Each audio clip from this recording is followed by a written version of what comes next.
This is Mary Jane Alexander at St. Joseph's Indian School.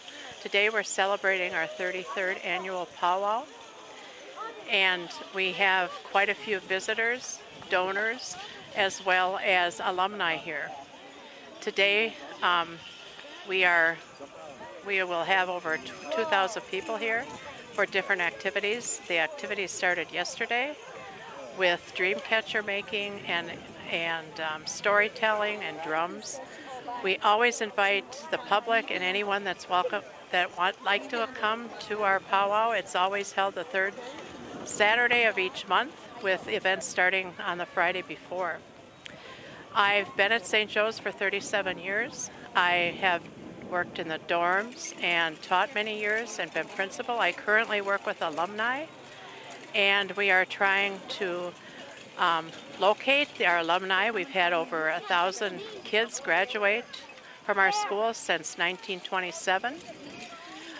We started as a boarding school in 27, and we are now a residential facility with 18 homes with 10 to 12 students per home, and we have 200 students.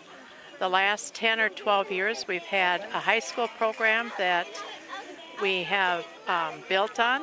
Currently we have 38 students in the high school program, 22 girls and the rest boys. We have 4 homes for the high school, 2 boys, 2 girls homes. And those kids go to the Chamberlain High School and do very, very well. Hello, I'm Father Stephen Huffstetter. I'm with the Priests of the Sacred Heart, who founded St. Joseph's Indian School in 1927. And at St. Joseph's Indian School, we try to educate the child in a very holistic way. There are a lot of elements that are very important to that. We try to take care of the child body, mind, heart, and spirit. So we provide a safe and warm place, nutritious meals for the kids to have, a good place to be. We have health care on campus for the students. We provide a very good education, and our classrooms are very small. We usually only have about 12 students to a classroom so that the children can get good individual attention. We also have a clinical staff that does counseling for the students. Besides individual counseling, we'll have group classes on students how to deal with things like resisting peer pressure, how to do conflict resolution.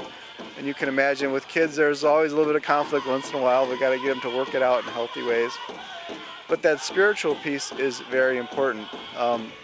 St. Joseph's Indian School is a Catholic school, but we're open to children from all denominations because we take kids based on need.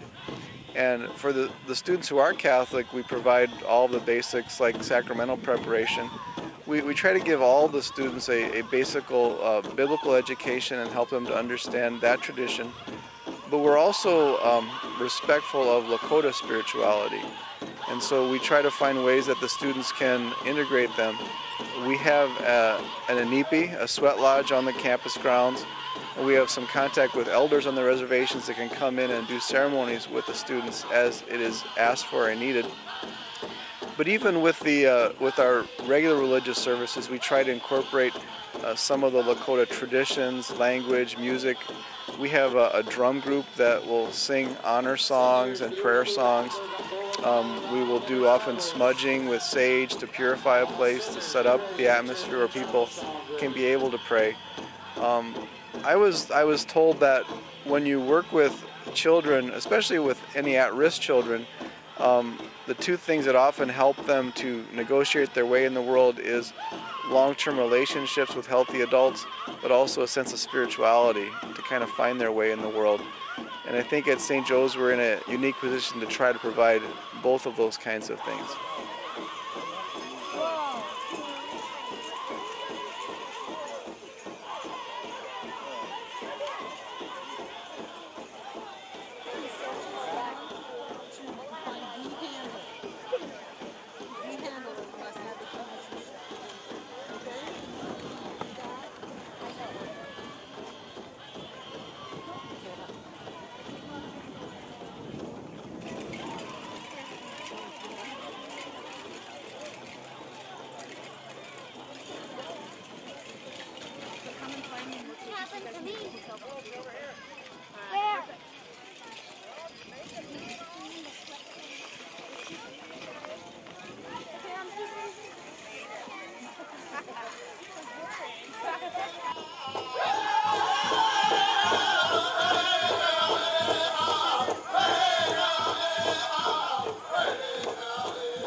Ladies and gentlemen, if you would remove your covers out of respect for our feathers, the flags. I'd like to thank the veterans who were coming through and helping us with the grand entry.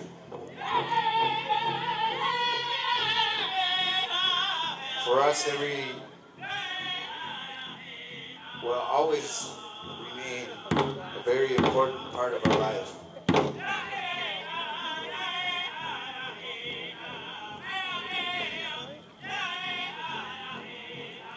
For us in our culture, the Akichita did so many things for our people.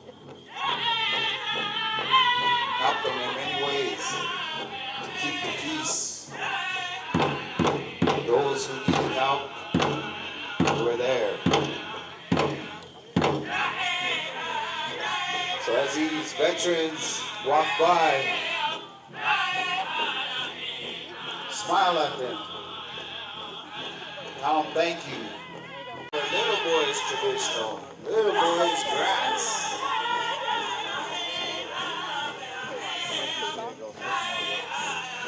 Gotta spread out, don't get too close together, you guys. Spread out.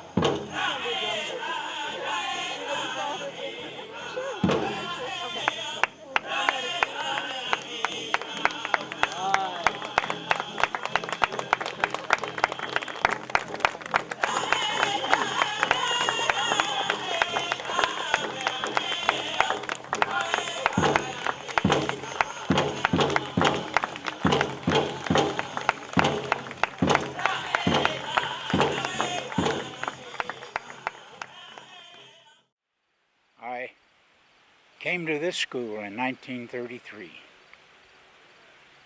and I left in 1936. I graduated from here.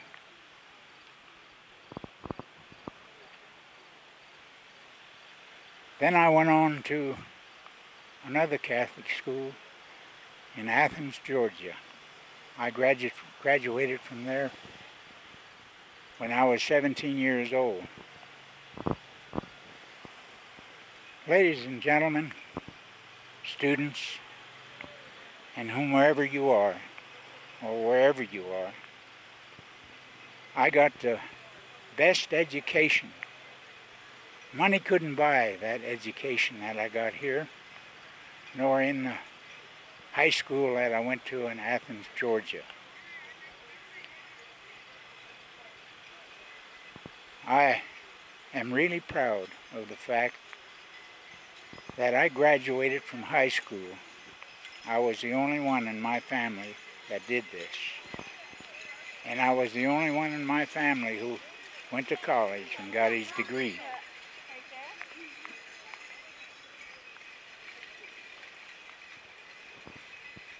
And I am really proud to know that the improvements that have been made over the years since I've been here in school. I would make my plea to you and to everybody listening that if they could save a little bit and give to this school, it can become greater if that's possible.